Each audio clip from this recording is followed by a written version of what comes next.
Memoirs of Hypsicles, Hendrik's Suspicion. I had been careless.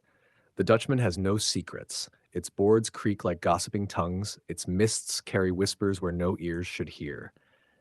Even if Hendrik never laid eyes on us in the hold, he could smell change in the air, like a shark tastes blood from leagues away. It began with the smallest cruelties. Hendrik would bark my name when Leonard stumbled, command me to strike him when he faltered. I obeyed, at least in appearance. A shove, a cuff, never enough to satisfy Hendrik's hunger. He would sneer, eyes narrowing, as though weighing the falseness of my blows. Then one day on the open deck, Hendrik made his move. He had Leonard dragged up in chains, shirt torn, his skin still glistening with sweat from rowing below. The crew gathered, curious, restless. Hendrik's tentacles writhed, barnacles glinting on his coat. "Hypsicles," he said, his voice thick as storm brine. "Your pet has survived longer than most. Perhaps you're coddling him." The word cut sharper than steel. Pet. The crew laughed, cruel and eager. Leonard's jaw clenched. His eyes found mine across the boards, burning with fury, with shame, with something that felt too much like betrayal. Hendrik thrust a dagger into my hand. The blade was slick with salt, its hilt corroded by years in his grasp. "Prove he means nothing to you. Prove he is not your weakness." The world narrowed to the weight of the dagger in my palm, the salt wind on my tongue, Leonard's eyes fixed on me. Daring, defiant, silently screaming, "Don't you dare." My chest ached. For a heartbeat, I thought of plunging the blade into Hendrik instead. But the Dutchman thrummed, cursed timbers binding me still. I could not yet. So I turned the dagger in my grip, stepped forward, and slashed across Leonard's chest, shallow, just enough to draw blood. His gasp was sharp, his body jerking back against the chains. The cut bled freely, but it would heal.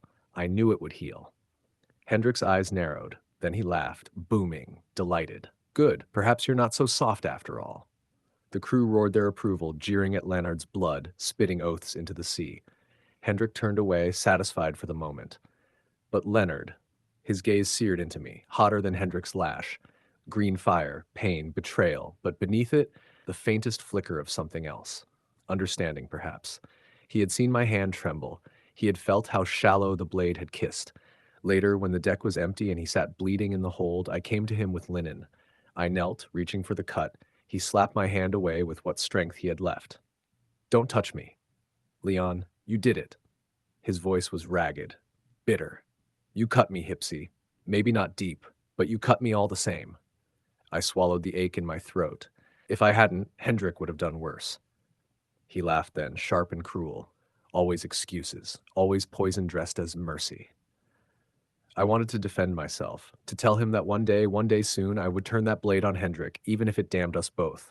But I bit it back. Instead, I tore my wrist open and held it out. He glared at it as though it were a snake. For a long moment he refused. Then his hunger betrayed him, as always. He drank, shuddering, his lips slick with my blood. When he pulled back, he met my gaze with fury and with fire. His voice was low, trembling. "Don't you ever do that again." And I knew he did not mean the shallow cut. He meant the lie, the pretense, the mask that forced me to wound him so Hendrik could believe I did not care. That night I sat alone on the deck, staring into the Black Sea.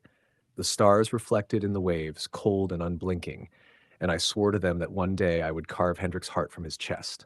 But until that day I would keep bleeding for Leon.